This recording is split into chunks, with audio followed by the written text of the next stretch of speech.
గట్టిగా చెప్తాం హల్లెలూయా. ప్రియులారా, ఈ ప్రత్యేకమైన సమయంలో ఒక చిన్న సంఘటన ప్రభు మన మధ్యకి తీసుకొస్తున్నాడు.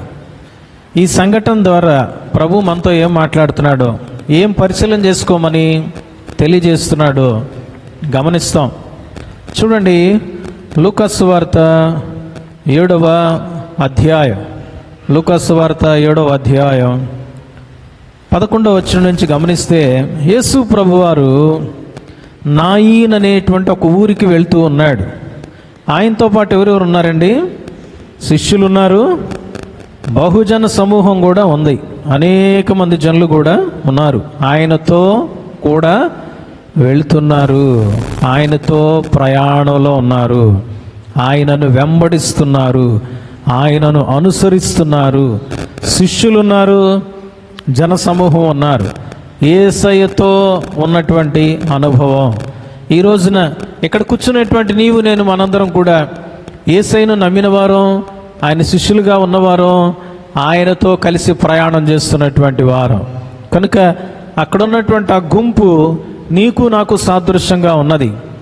అయితే ఒక సంఘటన అక్కడ జరిగింది ప్రియులారా. చూడండి, 12వ వచనాన్ని గమనిస్తే, ఆయన ఆ ఊరి గవిని వద్దకు వచ్చినప్పుడు చనిపోయిన ఒకడు వెలుపలికి మోసుకొని పోబడుచుండెను. అతని తల్లికి అతడొక్కడే కుమారుడు. ప్రియులారా, ఒక శవాన్ని తీసుకొని వెళ్తున్నారు. ఆ చనిపోయినటువంటి యవనస్తుడు తన తల్లికి ఒక్కడే, ఇంకా ఆ తల్లికి ఎవరు లేరు, ఆ విధవరాలు. తన భర్త ఆల్రెడీ చనిపోయాడు అనుకుంటా. ప్రియులారా, మరి అటువంటి దీనస్థితిలో ఆమె ఉన్నట్లుగా లేఖనం సెలవు ఇవ్వబడతాం. అంతేకాకుండా చూడండి, అక్కడ రాయబడింది ఆమె విధవరాలు. ఆమె గురించి చూడండి, అతని తల్లికి అతడు ఒక్కడే కుమారుడు, ఆమె విధవరాలు. ఆ ఊరి జనులు అనేకులు ఆమెతో కూడా ఉండిరి. ఆ ఊరిలో ఉన్నటువంటి అనేక మంది ఆమెతో ఉన్నారు. ఆమె యొక్క జీవితం ఒక స్పెషల్ లైఫ్గా కనిపిస్తూ ఉంది ప్రియులారా నాకైతే. ఎందుకంటే మనకేదైనా ఒక సమస్య వస్తే మనతో పాటు ఉండేటువంటి వారు చాలా తక్కువ మంది ఉంటారు. అలాంటిది ఇక్కడ కుమారుడు చనిపోయిన పరిస్థితుల్లో గమనిస్తున్నట్లయితే ఆమెతో పాటుగా ఆ ఊరి జనులు అనేకులు వచ్చేసారంట. ఆల్మోస్ట్ ఆల్, ఎవరో ఒకళ్ళిద్దరు ఇళ్ళ దగ్గర మిగిలేరేమో, ఆల్మోస్ట్ ఆల్ ఊరు కదిలొచ్చింది. ఆమె బాధలో వారు కూడా బాధను అనుభవిస్తున్నారు. ఆమె దుఃఖాన్ని మరి వారు ప్రియులరా పంచుకుంటున్నటువంటి పరిస్థితి కనిపిస్తూ ఉంది. ప్రియమైనటువంటి వాళ్ళరా, యేసు ప్రభు వారు కూడా ఒక గొప్ప ఉద్దేశంతో ఆ ఊరికి వస్తున్నట్లుగా చూస్తున్నాం. ఎందుకంటే చూడండి, 11వ వచనం బిగినింగ్లో గమనిస్తున్నట్లయితే, వెంటనే ఆయన నాయీనను ఒక ఊరికి వెళ్ళుచుండగా అంటున్నాడు. ప్రియులరా, యేసుక్రీస్తు ప్రభువారు వెంటనే వెళ్ళటానికి ఇష్టపడుతున్నాడు. ఎక్కడ కూడా టైమింగ్ మిస్ కాకూడదు. ఎందుకంటే ఆమెను దర్శించాలి, ఆ చనిపోయినటువంటి వ్యక్తిని తీసుకొస్తున్నటువంటి జనులను దర్శించాలి. యేసు ప్రభువారు ప్రతి పని కూడా ఒక ఉద్దేశంతో చేస్తాడు. దైవికమైనటువంటి ప్రణాళిక మనకు కనిపిస్తుంది ప్రియులారా. ఈ రోజున ఇక్కడ గమనిస్తున్నట్లయితే యేసు ప్రభువారు చూడండి, 13వ వచనాన్ని గమనిస్తే, 13వ వచనం, ప్రభు ఆమెను చూచి ఆమె యందు కనికరపడి. ప్రియులారా, గమనిస్తున్నట్లయితే మరి ప్రభు ఆమెను చూచాడు, ఆమె యందు కనికరపడ్డాడు. ఆమె వచ్చి ప్రార్థన చేయలా, ఆమె వచ్చి యేసు ప్రభు దగ్గర కన్నీళ్ళు పెట్టుకోలా, ఆమె వచ్చి యేసు ప్రభుతో మాట్లాడలా, ఆమె వచ్చి యేసు ప్రభు దగ్గర ఏమీ చేసింది కాదు. అయితే ప్రియులారా, మనం కనుక గమనిస్తూ ఉన్నట్లయితే యేసు ప్రభువారు ఆమెను కలుసుకోవడానికి వచ్చాడు, ఆమెను చూచాడు, ఆమె యందు కనికరపడ్డాడు. రెండోది ఏంటి అంటే, ఏడవవద్దని ఆమెను ఓదారుస్తున్నాడు, ఆదరిస్తున్నాడు. అంతేకాకుండా ప్రియులారా, దగ్గరకు వచ్చాడు. దూరంగా ఉండి మాట్లాడేవాళ్ళు బోల్డ్ మంది, దగ్గరకు వస్తే నీకు సమస్య తెలుస్తుంది. అర్థమైందండి? దూరంగా ఉండి ఏలెత్తి చూపించడం ఈజీ. నువ్వు ఆ పని చేస్తే ఏమండి, నువ్వు ఆ పరిస్థితుల్లోనికి వస్తే ఎంత అవసరం ఉంది, ఎంత పరిస్థితిలో ఉన్నారు, ఎంత ఇబ్బందిలో ఉన్నారు నువ్వు అర్థం చేసుకోవచ్చు. కనుక దూరం నుంచి రాళ్ళు వేసేవాళ్ళు బోల్డ్ మంది, దగ్గరికి వచ్చి గమనించేవాళ్ళు అతి తక్కువ మంది. యేసు ప్రభువారు దూరం నుండి ఆమెను చూడటమే కాకుండా దగ్గరకు వచ్చాడు. అంతేకాదు ప్రియులరా, యేసు ప్రభువారు మరి ఆ పాడెను ముట్టాడు. ఆ పాడెను ముట్టాడు. ఆ విధంగా ముట్టుకోవటం మామూలుగా యాజకులకి అది అపవిత్రత. చచ్చిపోయిన శవాన్ని కానీ పాడిని కానీ ముట్టుకోకూడదు వాళ్ళు. అయితే యేసు ప్రభువారు పాడిని ముట్టుకోవడానికి ఇష్టపడ్డాడు. మోయిచున్నవారు ఆగిపోయారంట, అక్కడే ఆగిపోయారు. అంతేకాకుండా 14వ వచనంలో ఆయన చచ్చిపోయిన శవమై పడి ఉన్న యవ్వనస్తుడితో మాట్లాడుతున్నాడు. చిన్నవాడా లే అని పిలుస్తున్నాడు. శవంతో మాట్లాడుతున్నాడు, శవంతో మాట్లాడుతున్నాడు. ప్రియులరా, వాడు లేచి కూర్చుండి ఏం చేస్తున్నాడంట, మాటలాడసాగాను. ఆయన అతనిని అతని తల్లికి అప్పగించను. పని కంప్లీట్ అయిపోయింది. టోటల్గా ఆయన మిషన్ కంప్లీట్ అయిపోయింది. ప్రియులారా, ఈ సంఘటనలో మరి ప్రభు నన్ను దర్శించాడు కొన్ని విషయాలు. ఈ రోజున మనల్ని మనం పరిశీలన చేసుకుందాం. లేఖన భాగాల్లో పరిశుద్ధమైన బల్లలో చెయ్యి వేయక మునుపు, పరిశుద్ధమైన పాత్రలో మరి చెయ్యి వేయక మునుపు అపవిత్రత మనలో ఎక్కడైనా ఉన్నదా? ప్రభువుని వెంబడించే విషయంలో ఎక్కడైనా తప్పిపోయి ఉన్నామా? తొలగిపోయి ఉన్నామా? ఏ విషయంలో తొలగిపోయాం? మన ఆత్మీయ జీవితంలో ఎలా ఉన్నాం? శారీరకంగా శుభ్రంగా ఉన్నామేమో, మంచి బట్టలు కట్టుకొని వచ్చేమేమో, మంచిగా వెల్ ప్లాన్డ్గా వచ్చేమో, ఏమండి మైండ్ అన్నీ కూడా సక్రమంగా ఉన్నాయేమో, కానీ ఆత్మీయ జీవితం నీది ఎలా ఉన్నది? నీ యొక్క ఆత్మలో నువ్వు అపరిశుభ్రంగా ఉండి పరిశుద్ధమైన పాత్రలో నువ్వు చేయి వేయడానికి వీల్లేదు. నిన్ను నువ్వు వాక్య వెలుగులో పరిశీలన చేసుకొని కడుక్కోవాలి. ఏ తప్పుడు ప్రాక్టీస్ అయితే నువ్వు చేస్తున్నావో దాన్ని ఒప్పుకోవాలి, విడిచిపెట్టాలి.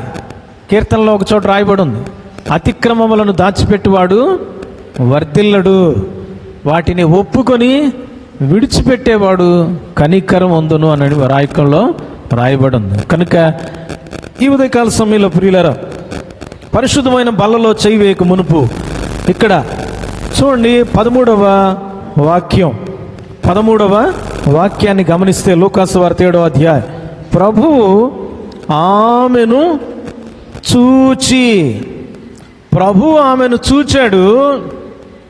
ఆమె యందు తర్వాత కనికరపడటం జరిగింది, ఏడవద్దని ఓదార్చడం జరిగింది, దగ్గరకు రావడం జరిగింది, పాడిని ముట్టడం జరిగింది, ఆ యొక్క చచ్చిపోయిన శవమై ఉన్న యవనస్తుడితో మాట్లాడటం జరిగింది, బాగు చేయటం జరిగింది. ఇవన్నీ జరిగిపోయినాయి.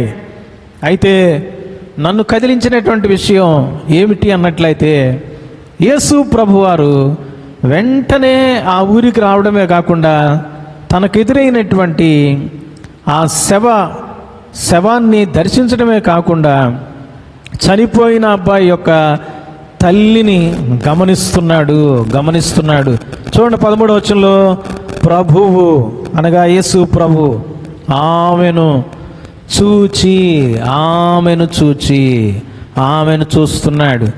ఆమెను చూస్తే ప్రియులారా, ఆయనకు ఏమేమి కనిపించినాయి? ఆమె యొక్క జీవితంలో ఏమి దర్శనమిచ్చినాయి? ఏమి ఆయనకు కనబడితే ఆయన కార్యాలు చేయటానికి ఇష్టపడ్డాడు అనే విషయాన్ని గమనించినప్పుడు ఈ రోజున ప్రభు అయినటువంటి దేవుడు మన మధ్యలో ఉన్నాడు. ఎక్కడ 2-3 నా నామంలో కూడతారో వారి మధ్య నేను ఉంటాను అన్నాడు కదండి. ఈ రోజున నన్ను గమనిస్తున్నాడు, నన్ను చూస్తున్నాడు, కూర్చున్నటువంటి మీ అందరినీ చూస్తున్నాడు, అనగా మనందరినీ కూడా చూస్తున్నాడు. ఆయన కంటికి ఏది కూడా ఏమండి కనిపించకుండా పోయేది ఏది లేదండి. Everything is and everyone is visible to Jesus. అన్నీ ఆయనకు కనబడతాయి, అన్నీ చూడగలడు, అందరితో మాట్లాడగలడు. ప్రియమైన దేవుని బిడ్డలారా, ఈ రోజున నిన్ను చూస్తున్నాడు ఆయన. ఆనాడు అక్కడున్నటువంటి తల్లిని చూశాడు ప్రియులారా. తల్లిని చూసి ఆమె యందు కనికరపడి తన కుమారుణ్ణి చచ్చిపోయిన స్థితి నుంచి బాగు చేశాడు. ఆమె యొక్క జీవితంలో ఉన్నటువంటి దేన్ని చూచి కార్యాన్ని చేశాడు. ప్రభు ఒక వ్యక్తిని ఒక వ్యక్తి యొక్క జీవితంలో కార్యం చేయాలంటే మొదట ఆ వ్యక్తిని ఆయన ఏం చేయాలండి? ఇష్టపడాలి కదండి. హెబ్రీ పత్రిక 11వ అధ్యాయం 6వ వచనం చూడండి, ఏం రాయబడిందో. విశ్వాసము లేకుండా దేవునికి ఇష్టడై ఉండుట అసాధ్యం. ఈ రోజున ప్రియ దేవుని బిడలారా, మన యొక్క జీవితాలు దేవునికి ఇష్టకరంగా ఉంటే, ప్రియులారా, ఇష్టకరంగా ఉంటే ఆయన నీ జీవితంలో పనిచేస్తాడు. ఇష్టకరంగా ఉండాలి అంటే ఏముంటే ఇష్టపడతాడంట దేవుడు? విశ్వాసం ఉండాలి. ఎవరి మీద? యేసయ్య మీద నీకు విశ్వాసం ఉండాలి. ప్రియులారా, ఈ యొక్క తల్లిని చూచినప్పుడు కుమారుణ్ణి కోల్పోయిన స్థితిలో ఉంది. కుమారుణ్ణి పాతి పెట్టడానికి తీసుకొని వెళ్తా ఉన్నది. అటువంటి పరిస్థితుల్లో ఆమె ఉన్నది. అయితే కుమారుణ్ణి కోల్పోయిందేమో, కుమారుడు లేడేమో, ఒకవేళ డబ్బు కూడా లేదేమో, భర్త కూడా లేడని విధవరాలని వాక్యం సెలవిస్తా ఉంది. మరి అనేకమైనవి తన యొక్క జీవితంలో కోల్పోయిన వ్యక్తిగా ఉందేమో కానీ ప్రియులరా, ఆమె యొక్క జీవితంలో విశ్వాసాన్ని కోల్పోలా. యేసు ప్రభువారు చూచినప్పుడు ఆమె యొక్క జీవితంలో ఉన్న విశ్వాసాన్ని చూడగలిగాడు. ఆమె యందు ఇష్టపడ్డాడు, ఇష్టం వచ్చింది. ఆమె మీద కనికరం చూపించగలిగాడు. గత సమయంలో మనం చూసాం ఒక కుష్ఠరోగి యొక్క జీవితాన్ని. మార్క్స్ వార్త 1వ అధ్యాయం 40వ వచనం నుంచి. అతను వచ్చి యేసయ్య ఎదుట మోకాళ్ళు అంటాడు, ప్రభువా నీకు ఇష్టమైతే నన్ను శుద్ధినిగా చేయంటాడు. యేసయ్య ఏమంటాడు తెలుసండి? ఆయన తన యొక్క చేతిని చాపి నాకు ఇష్టమే అని తాకుతాడు, అతను బాగు చేసేస్తాడు.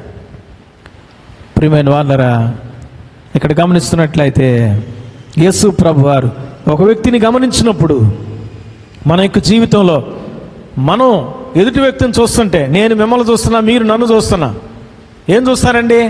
నా తలను చూస్తారు, ముఖాన్ని చూస్తారు, బట్టలు చూస్తారు, నా శరీరంపై ఉన్నటువంటివి మాత్రమే మనకు కనిపిస్తాయి. అయితే అంతరంగంలో ఉన్నవేవి కనిపించో.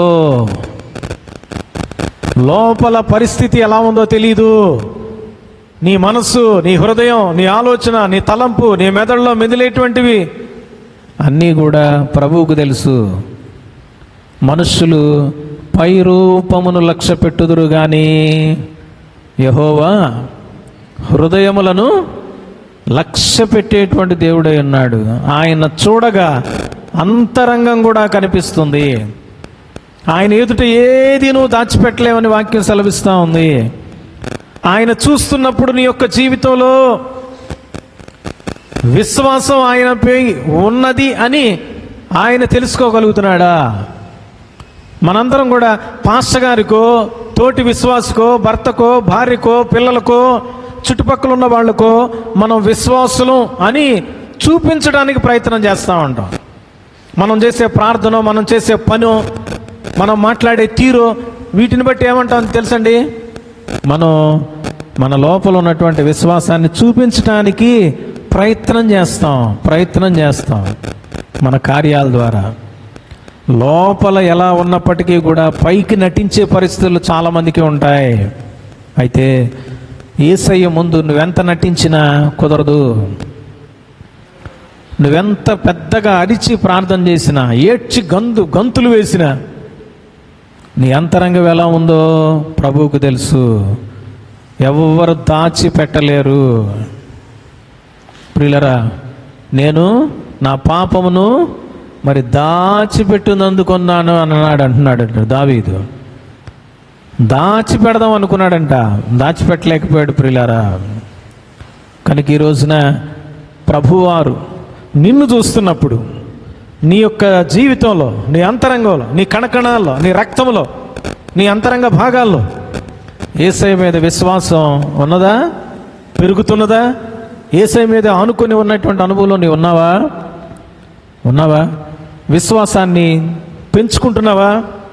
విశ్వాసాన్ని డెవలప్ చేసుకుంటున్నావా?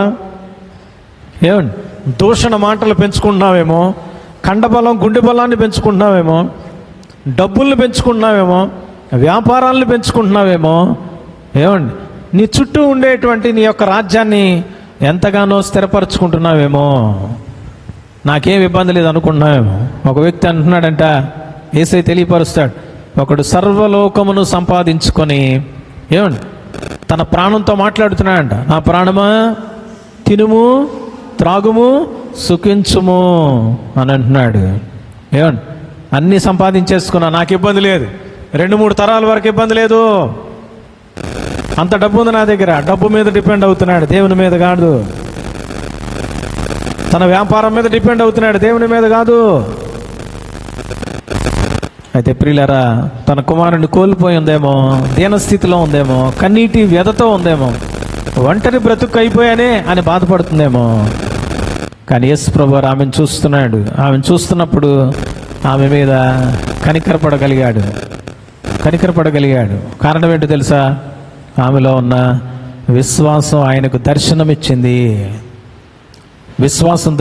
ఆమె మాట్లాడలా, కానీ ఆ మంతరంగాన్ని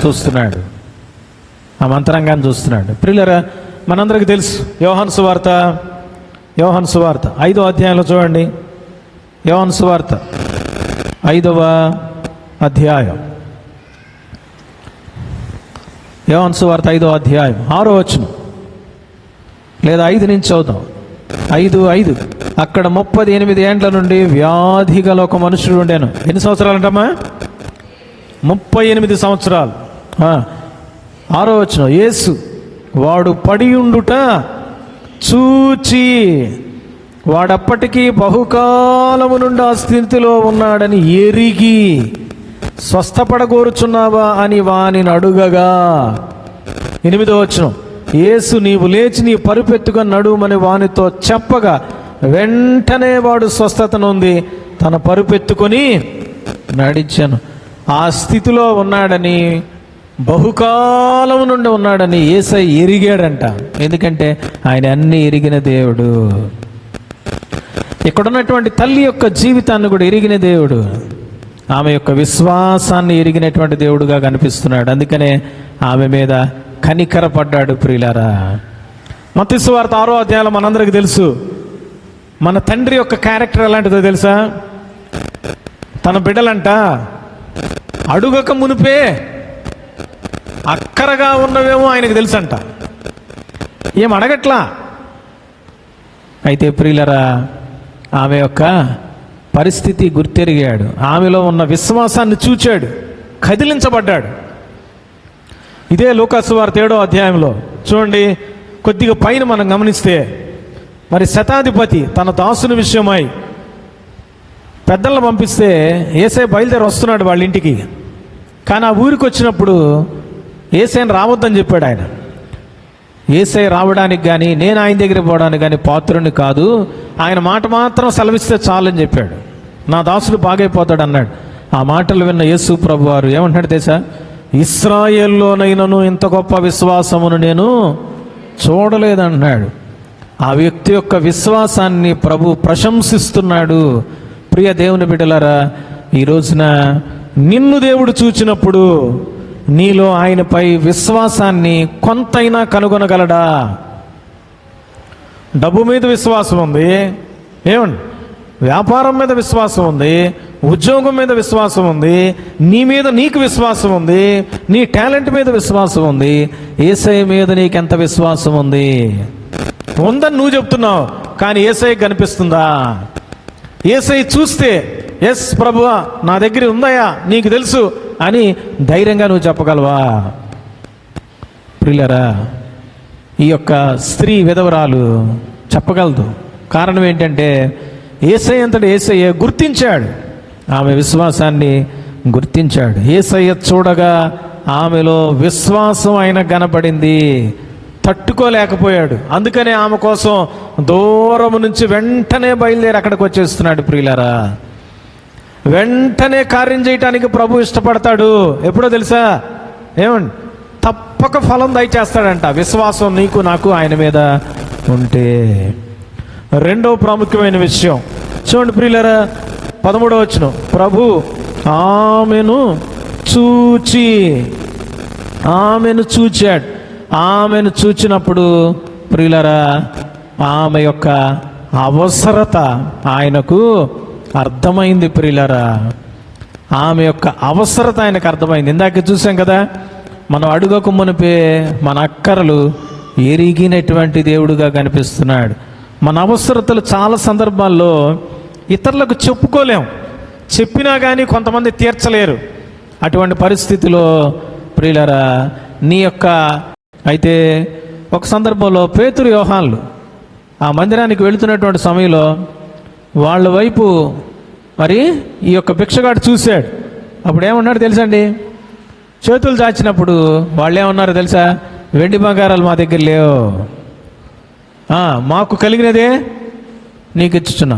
అతని యొక్క అవసరతను వాళ్ళు గుర్తించారు. అతను అడిగిందేమో డబ్బు, అతను అడిగిందేమో తనకు కావలసినవి, కానీ అతని యొక్క నిజమైన అవసరతను ప్రియులారా పేతురు యోహాన్లు ఆత్మలో గ్రహించగలిగారు. ఆత్మలో గ్రహించగలిగినటువంటి శిష్యులకే అంత శక్తి ఉంటే అసలు ఈ శిష్యుల్ని అందరినీ తయారు చేసినటువంటి యేసయ్యకి ఎంత శక్తి ఉండాలి? నువ్వు అనుకుంటున్నావు, నేను చెప్పకపోతే వీళ్ళు చేయరు, ఏమండి, నేను చెప్పకపోతే వాళ్ళు ఎవరు అని నువ్వు అనుకుంటావు. కానీ ప్రభు అంటున్నాడు, నాకు సమస్తం తెలుసు, నీ అవసరత నాకు తెలుసు, నేను తగిన సమయంలో నీ జీవితంలో పనిచేస్తాను, తగిన సమయంలో నీ జీవితంలో పనిచేస్తానని ప్రభు తెలియపరుస్తున్నాడు ప్రియులారా. కాబట్టి ప్రభు వారు చూస్తున్నప్పుడు ఆమె యొక్క అవసరత ఆయన గమనించగలిగాడు ప్రియులారా. అంతేకాకుండా చూడండి, లూకా సువార్త 7వ అధ్యాయం 13వ వచనాన్ని గమనిస్తే, ప్రభు ఆమెను చూచి ఆమె యందు కనికరపడి ఆమె యొక్క జీవితంలో కార్యాన్ని జరిగించాడు. ప్రియులారా, ఆమె అవసరతను గమనించడమే కాదు, నాకేమనిపించిందంటే ఆమె హృదయంలో ఉన్నటువంటి వేదన, ఆమె హృదయంలో ఉన్నటువంటి ఆ స్వరాన్ని, ఆమె హృదయంలో ఉన్నటువంటి ఆ ప్రార్థనను ఆయన మరి యాక్సెప్ట్ చేసినట్లుగా చూస్తున్నాం. ఆమె ప్రార్థన పైకి చెప్పలేదేమో, లోపల చేస్తుంది, ప్రభు వైపు చూస్తుంది. అందువల్ల ఆమె ప్రార్థనకు ప్రభువు జవాబిస్తున్నాడు. అయ్యా, ఒక్కగానొక్క కొడుకయ్యా, నాకు ఇంకెవ్వరూ లేరయ్యా, నిన్నే నమ్ముకొని ఉన్నానయ్యా, ఆ బిడ్డ ఇంకా కొంతకాలం ఉంటే బాగుండు అని తన మనసులో బాధపడుతుందేమో, ప్రార్థిస్తుందేమో, బాధతో కుమిలిపోతుందేమో. ఆమె ప్రార్థనను ప్రభు దృష్టించినట్లుగా గమనిస్తున్నాం ప్రియులారా. ఎందుకంటే అక్కడ జరిగిన కార్యాన్ని గమనిస్తే మరి ఆ రిజల్ట్ని బట్టి ఆమె ప్రార్థన చేసిందా, ఆమె ప్రార్థించే మనసుతో ఉందా లేదా అనేటువంటి విషయం మనకు అర్థమవుతుంది. ఎందుకంటే ప్రభు అన్నాడు, అడుగుడి మీకు ఇవ్వబడి అన్నాడు. అడక్క మునిపే మీ అక్కరలు తెలుసు నాకు, అయినను మీ చింత యావత్తు నా మీద వేయండి అని అన్నాడు. కనుక ప్రియులారా, ఈమె మనస్సులోనే ప్రభువుకు ప్రార్థన చేసే వ్యక్తిగా ఉన్నది. అందుకే ఆమెను కనికరించి చనిపోయిన తన కుమారుణ్ణి ఆయన తిరిగి లేపి తన తల్లి చేతికి ఆ బిడ్డను అప్పగించినటువంటి వాడుగా కనిపిస్తా ఉన్నట్లుగా మనం చూస్తున్నాం ప్రియులారా. అంతేకాకుండా మరి ఒక విషయాన్ని మనం గమనించినప్పుడు ప్రియమైనటువంటి వాళ్ళరా, మరి చూడండి 16వ వచనంలో, అందరూ భయాక్రాంతులై మనలో గొప్ప ప్రవక్త బయలుదేరి ఉన్నాడనియు, దేవుడు తన ప్రజలకు దర్శనం అనుగ్రహించి ఉన్నాడనియు దేవుని మహిమపరచిరి. ప్రియులరా, అక్కడ ఉన్నటువంటి ప్రజలందరూ కూడా ఆ జరిగిన కార్యాన్ని చూచి ప్రభువును మహిమపరుస్తున్నారు. ప్రభువు ఆ స్త్రీని చూచినప్పుడు ప్రియులరా, ఆమెకున్నటువంటి బాధను తొలగించినప్పుడు, ఆమె యొక్క జీవితంలో ఈ కార్యాన్ని చేసినప్పుడు, ఆ ఊరిలో ఈ యొక్క కార్యం జరిగినప్పుడు అనేక మంది జనులు విశ్వాసం ఉంచి ప్రభువుని మహిమపరుస్తారు అనే విషయాన్ని ప్రభువు ముందుగానే గమనించాడు. ప్రభువుకు ముందుగానే అర్థమైనాయి. అందుకే ఆయన వెంటనే బయలుదేరి ఆ ప్రదేశానికి వచ్చినట్లుగా చూస్తున్నాం. యేసు ప్రభువారు ఏ కార్యాన్ని చేసినప్పటికీ కూడా ఆయన ఉద్దేశం ఏంటో తెలుసండి. ఆయన వెనుక ప్రతి కార్యం వెనుక ఆయన ఉద్దేశం ఏంటో తెలుసా? తండ్రికి మహిమను తీసుకొని రావాలి, దేవునికి మహిమను తీసుకొని రావాలి. యోహాను సువార్త 17వ అధ్యాయం 4వ వచనం మనందరికీ తెలుసు. యేసయ్య అంటున్నాడు, చేయుటకు నీవు నాకు అప్పగించిన పనిని సంపూర్ణముగా నెరవేర్చి ఈ భూమి మీద నేను నిన్ను మహిమపరిచితిని తండ్రి అని అంటున్నాడు. యేసు ప్రభువారు ఏ పని చేసినా తండ్రిని మహిమపరచడానికే ఆయన సంపూర్ణంగా పనిచేశాడు. ప్రియులారా, నువ్వు ఏ ఉద్యోగం చేసినా, ఏ పని చేసినా, ఏ కార్యం చేసినా, చదువు చదివినా, ఉద్యోగం చేస్తున్నా, పిల్లల్ని కన్నా కనకపోయినా, పెంచుతున్న ప్రతి విషయంలో ప్రభువును మహిమపరిచేటువంటి విధంగా ఉండాలి. ప్రియులారా, నీ ప్రతి రూపాయి ద్వారా ప్రభువుకు మహిమ రావాలి. ఇక్కడ గమనిస్తున్నట్లయితే ఆ స్త్రీని గమనిస్తున్నప్పుడు అటు తర్వాత అనేక మంది ద్వారా దేవునికి మహిమ వచ్చే కార్యాన్ని మరి ప్రభువారు చూస్తున్నాడు. ప్రియులారా, తన యొక్క విశ్వాస జీవితాన్ని బట్టి దేవునికి మహిమ ఆ ప్రదేశంలో ఆ ప్రజలందరి ద్వారా రాబోయేదాన్ని ప్రభు చూస్తున్నాడు. అందుకే ఆమె జీవితం పట్ల ప్రత్యేక శ్రద్ధను చూపించి కార్యాన్ని జరిగించినట్లుగా చూస్తున్నాం. ఈ రోజున నీ మీద ప్రత్యేక శ్రద్ధ చూపించి ప్రభు కార్యం చేయాలి అంటే ప్రభువుని మహిమపరిచేటువంటి పరిస్థితులు నీ మనసులో ఉన్నాయా? నేను అనుకుంటాను ఆ యొక్క స్త్రీ ప్రభువును మహిమపరచడమే కాకుండా, ప్రభువా ఈ ఊరిలో ఉన్నటువంటి నాతో పాటు ఉన్నటువంటి వీళ్ళందరూ కూడా నిన్ను తెలుసుకోవాలి, నిన్ను మహిమపరచాలి, నువ్వెంత గొప్ప దేవుడో తెలుసుకోవాలనేటువంటి అభిప్రాయంతో ఉన్నదేమో. అక్కడ ఆ గొప్ప రిజల్ట్ అక్కడ బయటకు వచ్చినట్లుగా చూస్తున్నాం. ప్రియులారా, ఈ రోజున ప్రభు నీ మీద దృష్టించాడు అని అంటే ఆయన సమస్తం ఎరిగినటువంటి వాడై ఆయన దూర దృష్టితో ప్రతి ఒక్క కార్యాన్ని చేసేటువంటి దేవుడుగా కనిపిస్తున్నాడు. నీవు నేను కానీ, మన తల్లిదండ్రులు కానీ, మన సొంత వాళ్ళు కానీ ఏమండి వచ్చే 5 ఏళ్ల కోసం, 10 ఏళ్ల కోసం, 20 ఏళ్ల కోసం ఒక ప్రణాళికను కలిగి ఉంటారు. కానీ మన ప్రభువుకి ఏమండి మరి ఒక గొప్ప దూరదృష్టి ఉంది. ప్రియులారా, నీ యొక్క జీవిత అంతం వరకు, తరతరాల వరకు నీ యొక్క జీవితానికి సంబంధించిన ఆలోచనలు ఆయన దగ్గర ఉన్నాయి. ఆయన దగ్గర ఉన్నాయి. ఇక్కడ గమనిస్తున్నట్లయితే ఆయనకు మహిమ వచ్చేటువంటి పరిస్థితులను ప్రభు గమనించాడు. ప్రభువుకు మహిమ వచ్చింది, ప్రభువుకు మహిమ వచ్చింది. ప్రజలందరూ కూడా ఏమండి ఏదో ఊరకట్లా అల్లటప్పగా ఆ కార్యాన్ని చూసేసి వెళ్ళిపోలా, అందరు కూడా ప్రభువును కనపరిచారు. ప్రభువుకు మహిమ వచ్చింది ఆ పరిస్థితి ద్వారా. చివరిగా మనం గమనిస్తున్నట్లయితే చూడండి ప్రియులారా, 17వ వచనం చదువుకుందాం. ఆయనను గూర్చిన ఈ సమాచారము యోదయ యందంతటను చుట్టుపట్ల ప్రదేశం అంతటను వ్యాపించను. ప్రియమైనటువంటి వాళ్ళరా, ప్రభువారు ఆ యొక్క స్త్రీని చూస్తున్నప్పుడు అక్కడ జరగబోయేటువంటి పరిస్థితులన్నీ చూస్తున్నాడు. ఆమె యొక్క జీవితంలో కానీ, చుట్టుప్రక్కల ఉన్నటువంటి పరిస్థితులు కానీ, ఏమండి రాబోయేటువంటి కొంతమందిని చూడండి, కొంతమంది పిల్లల్ని గమనిస్తున్నాడు, రే మరి మా భవిష్యత్తు కనిపిస్తుందిరా అని అంటారు కదండి.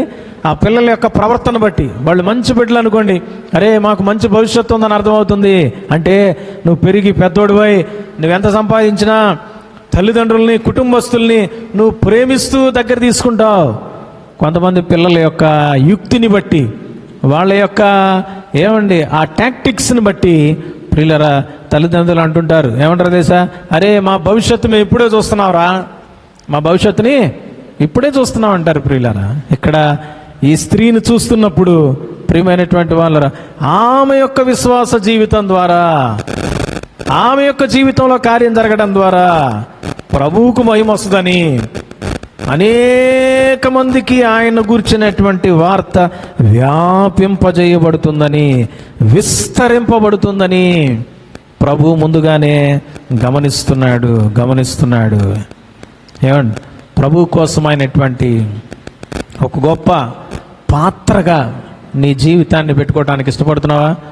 స్కూల్లో చదువుతున్నావేమో, కాలేజీలో చదువుతున్నావేమో, ఒక ఉద్యోగం చేస్తున్నావేమో, ఒక ప్రత్యేకంగా అన్యుల మధ్యలో నువ్వు పనిచేస్తున్నావేమో, ఒక ప్రత్యేకమైన వ్యాపారము, ప్రత్యేకమైన ఉద్యోగము, ప్రత్యేకమైనటువంటి జనుల మధ్యలో నువ్వు తిరుగుతూ ఉన్నావేమో, అక్కడ నీ ద్వారా ప్రభు మరి పరిచయం అయ్యే పరిస్థితులు ప్రభు చూడగలడా? నీ ద్వారా నీ చుట్టుపక్కల ఉన్న స్నేహితులు ప్రభువును మహింపరిచేటువంటి పరిస్థితులు ప్రభువుకు నువ్వు చూపించగలవా? నిన్ను చూస్తే నీ యొక్క సాక్ష్యాన్ని బట్టి, నీ విశ్వాసాన్ని బట్టి, నీ ప్రార్థనను బట్టి, నీ అక్కర్ను బట్టి ఏమండి ప్రభు కార్యం చేస్తే నీ చుట్టుపక్కల ఉన్నటువంటి వాళ్ళందరూ నమ్మబోతున్నారేమో. వాళ్ళు నమ్మే విధంగా నీ యొక్క సాక్ష్యాన్ని నిలబెట్టుకుంటావా? ఏమండి చుట్టుపక్కల ఉన్నటువంటి వాళ్ళందరి యొక్క జీవితాలు, అనగా మన భారతదేశం యొక్క పరిస్థితి, నీ చుట్టుపక్కల ఉన్నటువంటి ఇళ్లలో ఉన్నటువంటి వాళ్ళ యొక్క పరిస్థితి, నీ కుటుంబంలో రక్షణ లేనటువంటి వాళ్ళందరి యొక్క పరిస్థితి, వాళ్ళ జీవితం, వాళ్ళ యొక్క విశ్వాసం, వాళ్ళ రక్షణ నీ మీద ఆధారపడి ఉంది. తస్మాత్ జాగ్రత్త. నువ్వెలా ఉన్నావు? ప్రియులారా, ఈ స్త్రీ అద్భుతంగా ఆరోగ్యంతో బాగా తిని బిర్యానీ తినొచ్చి డ్యాన్స్ చేస్తా ప్రభు ఆ గొప్ప దేవుడివి అని ఆరోగ్యంతో ప్రకటించిన పరిస్థితులు కాదు. దుఃఖం, వేదన, కృంగిపోయిన పరిస్థితి, ఏడుపు, కన్నీళ్లు, ఇక ఎవ్వరు లేరనేటువంటి నిరాశ, అవన్నీ ఒక ప్రక్కన ఉన్నాయేమో. కానీ తన లోపల ఒక శక్తి ఉంది. ఏంటో తెలుసు? అది విశ్వాసంతో కూడినటువంటి అనుభవం, ప్రభువుపై ఆనుకునేటువంటి అనుభవం, ప్రభు వైపు చూస్తూ ప్రార్థన చేసేటువంటి అనుభవం, ఒక సాక్ష్యం. అవి నమ్మితే ప్రభువుకు మహిమొచ్చే పరిస్థితులు. మనం నమ్మావు, మన జీవితాల కార్యాలు జరిగినాయి. నువ్వు ఏదైనా కొత్త వస్తువు కొనుక్కున్నావు, ఒక కొత్త బైక్ కొనుక్కున్నావు, ఒక కొత్త ఇల్లు కట్టావు. అబ్బా ఆమె ఎంత బాగా సంపాదించిందో, ఆమె ఎంత గొప్పమో అని అంటున్నారా? బా ఆమె దేవుడు చాలా గొప్పోడు అని అంటున్నారా? నువ్వు జీవించే జీవన శైలి ద్వారా నువ్వు కనపడుతున్నావా? నీ దేవుడు కనిపిస్తున్నాడా? ఇక్కడ దేవునికి మహిమ వచ్చింది, దేవుని నామం విస్తరింపబడింది, అనేక మందికి వ్యాప్తి చెందింది. కారణం ఏంటో తెలుసా? ఆమె సాక్ష్య జీవితం.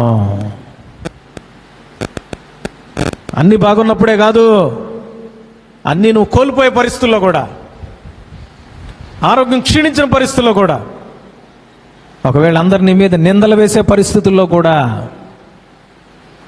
నీ జీవితాన్ని చూపించగలవా? నీ విశ్వాసాన్ని బహిర్గతం చేయగలవా? ప్రభువు కనబడేటట్టు చేయగలవా? ప్రియ దేవుని బిడ్డలారా, ప్రభు కొరకు బ్రతుకుదాం, ప్రభువుని మన యొక్క జీవితాల్లో చూపిద్దాం, ప్రభువుని మహిమపరుద్దాం. ఇక్కడున్నటువంటి ఆ తల్లి యొక్క జీవితం ఇట్స్ ఎ గ్రేట్ ఇన్స్పిరేషన్. అనేక మందిని తిప్పింది, మరి ముఖ్యంగా యేసయ్యను లాక్కొచ్చింది అక్కడికి. ఆమె యొక్క జీవితం తన బాధలో, వేదనలో, కుమారుణ్ణి కోల్పోయిన స్థితిలో ఎక్కడో ఉన్నటువంటి యేసయ్యను లాక్కొచ్చిందండి. యేసయ్యను దృష్టించేటట్టు చేసింది, యేసయ్య కనికరపడేటట్టు చేసింది, యేసయ్య వచ్చి ఆదరించేటట్టు చేసింది, యేసయ్య దగ్గరికి వచ్చేటట్టు చేసింది, యేసయ్యను దగ్గరికి తీసుకురాగలిగిందండి. దగ్గరకు ఆయన రావాలంటే అంతటి, మీరు నా దగ్గరికి వస్తే నేను మీ దగ్గరికి వస్తానంటున్నాడు ప్రభువు. యాకోబు పత్రిక 4వ అధ్యాయంలో తెలుసు కదండి, మీరు నా యొద్దకు రండి నేను మీ యొద్దకు వచ్చేదని. ఆమె తను దేవుని యొద్దకు వచ్చేటువంటి వ్యక్తిగా ఉంది. ప్రియులరా, ప్రభువే పరిగెత్తుకుంటా వచ్చాడు. షడ్రక్ మేషక్ అబేద్నెగోలు కనుక అగ్నిగుండంలో పడుతుంటే వాళ్ళకంటే ముందుగా యేసు ప్రభువు అక్కడికి వచ్చేసేసాడు. అంత దగ్గర రిలేషన్షిప్ ఉంది, అంత గొప్ప సాక్ష్యం ఉంది. ప్రభువును హత్తుకుని జీవించిన అనుభవం, ప్రభువును కనబరిచే జీవితం, ప్రభువును ఆకర్షించే జీవితం, ప్రభువును మహిమపరిచే జీవితం. మళ్ళీ సమీపించబోయే ముందుగా ఇవన్నీ మనలో ఉన్నాయా? ఒకప్పుడు ఉన్నాయి సార్, ఇప్పుడు ఏమైనాయి? ఒకప్పుడు ఉందండి విశ్వాసం, ఒకప్పుడు ప్రభు నా మీద దృష్టి పెట్టాడు, ప్రభు చూస్తుంటే నా ప్రార్థన ఆయనకి తెలుసు, నా అవసరత తెలుసు, నా ద్వారా, నా కుటుంబం ద్వారా, నా బిడ్డల ద్వారా, నా డబ్బు ద్వారా, నా చుట్టూ ఉండే మనుషుల ద్వారా కూడా ప్రభువుకు మహిమ వచ్చే విధంగా నేను జీవించా. నా మహిమ కోసం జీవించలా. ప్రతి విషయంలో ప్రభువే ప్రభువే ప్రభువే, నేను కాదు. పౌలు గారు అంటున్నాడు 1 కొరింథీ పత్రికలో, ఏమంటున్నాడు తెలుసా? ప్రయాసపడింది నేను కాను, నా పక్షాన ప్రభువే అంటున్నాడు. ఒకసారి ఆ మాటను చూసి మనం బలను సమీపిస్తాం ప్రియులారా. చూద్దాం 1 కొరింథీ పత్రిక 15వ అధ్యాయం 10వ వచనం.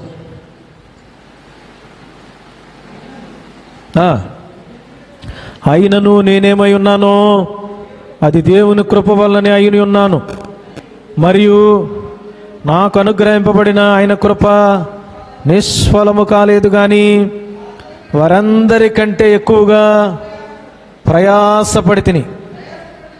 ప్రయాసపడ్డానేమో. ప్రయాసపడింది నేను కాదు, సంపాదించానేమో నేను కాదు, జీవించానేమో నేను కాదు, ఈ లైఫ్ దేవుడిది. పిల్లల్ని కన్నానేమో నేను కాదు, నా ప్రభువే ఇచ్చాడు. మందిరాలు కట్టేవేమో నేను కాదు, నా ప్రభువే ఇచ్చానేమో నేను కాదు, నా చేత ఇప్పించాడు ప్రభు. ప్రభువుకు మహిమ వస్తుందా? నేను ఎంత ఇచ్చాను తెలుసా? నేను ఎంత చేశానో తెలుసా? నేను ఎన్ని పనులు చేశాను తెలుసా? నేను లేకపోతే అసలు జరిగేది కాదు. నేను లేకపోతే అసలు ఎవరు చెప్తారు ఇక్కడ? నేను లేకపోతే ఎవరు పాటలు పాడతారు? నేను లేకపోతే డ్రమ్ ఎవరు కొడతారు?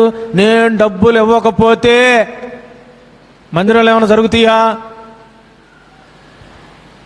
పౌలు గారు అంటున్నాడు, ప్రయాసపడింది నేను కాదు. ఎవరంట? ప్రభువే, దేవుని కృపయే. ఆ తల్లి ఆ విధమైనటువంటి జీవితంతో ఉన్నది కనుకనే ప్రజలందరూ ఆమె చుట్టూ ఎవరైతే ఉన్నారో వాళ్ళందరి ద్వారా ఏమొచ్చిందమ్మా? మహిమ వచ్చింది. నీ ద్వారా ప్రభువుకు మహిమ వస్తుందా? ఒక్కొక్క రోజు నువ్వు ఉద్యోగానికి బయలుదేరి వెళ్ళేటప్పుడు ప్రార్థన చేసుకొని వెళ్తున్నావా? ప్రభువా, ఈ రోజు ద్వారా నీకు మహిమ రావాలి, నన్ను చూస్తున్న వారు నిన్ను కనపరచాలి, నన్ను తిట్టినా పర్లా నీకు మహిమను తీసుకొని రావాలి, నాకు లాభం రాకపోయినా పర్లా నీకు మహిమ రావాలి. ఆ తల్లి వేదనతో ఉందేమో, దుఃఖంతో ఉందేమో. ఏమండి, కుమారుని కోల్పోయిన పరిస్థితి అంటే అసలు ఇంకా తట్టుకోలేక తల్లడిల్లిపోయే పరిస్థితి ఏమో. కానీ యేసే అక్కడికి ఎంటర్ అయిన తర్వాత పరిస్థితులు మారిపోయినాయి. Everything was change because of Jesus. Yesu అక్కడ ఉన్నాడు కనుక ఏమండి, కార్యాలన్నీ కూడా గొప్పగా మలచబడ్డాయి. ఈ రోజున ప్రియ విశ్వాసి, నీ జీవితం ఎలా ఉంది? ఒకసారి పరిశీలన చేసుకుందామా? తల్ల వంచుదాం, కళ్ళు మూసుకుందాం, విన్న వాక్యాన్ని తలపోసుకుంటూ, ఏదోలే చిన్న సంఘటన ఇక్కడ ఉంది, ఇలాంటి మాటలు ఎప్పుడు వెళ్ళలేదా అని అనుకుంటున్నావు. నీ విశ్వాసాన్ని ఒకసారి పరిశీలన చేసుకో.